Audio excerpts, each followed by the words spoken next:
Alright guys, so you asked for me to show you how to make a sourdough starter. So I'm going to walk you guys through the step-by-step of making one for the first week, and then after that it's pretty much maintaining or storing it.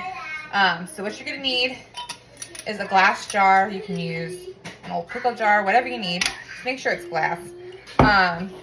Wooden stirring utensil. I'll end up using the handle of this. It's a smaller container. Your measuring cups. Bread flour, that's what I use. You can use rye, you can use einkorn, doesn't matter. Use whatever you prefer. And water. So what you do is, I'm going to do a smaller batch just because I do have my starter in the fridge, so I don't need a whole bunch of starter. So you can use whatever measurements you feel like using. My normal starter, Oscar, who's in the fridge, I do a 1/4 cup water, 1/3 cup of flour. So I'm going to cut that in half and just use an 1/8 cup of water and a 1/4 cup flour, just for this purpose here. So you're gonna want your water warm, but not super duper hot. The warmth will help the yeast grow and help it cultivate. Alright, so we're gonna get, I'm only gonna fill, I have a 1/4 cup here, I'm gonna fill this halfway up with warm water.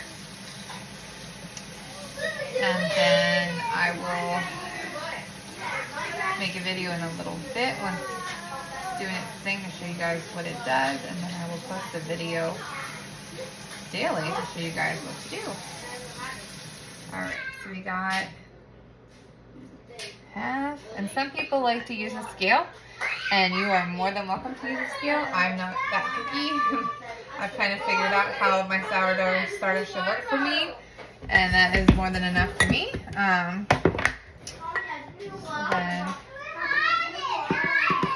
here's my flour, and then we're going to mix it up. So I'm going to take this side of the spoon and just mix them on up. And this guy is actually a little thick, so we're actually going to add a little bit more water into that.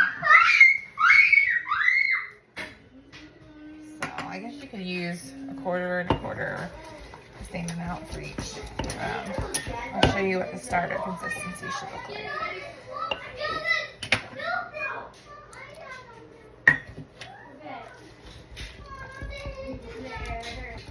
You want it to be a little watery because you want, there we go. Okay, there we go. So you can see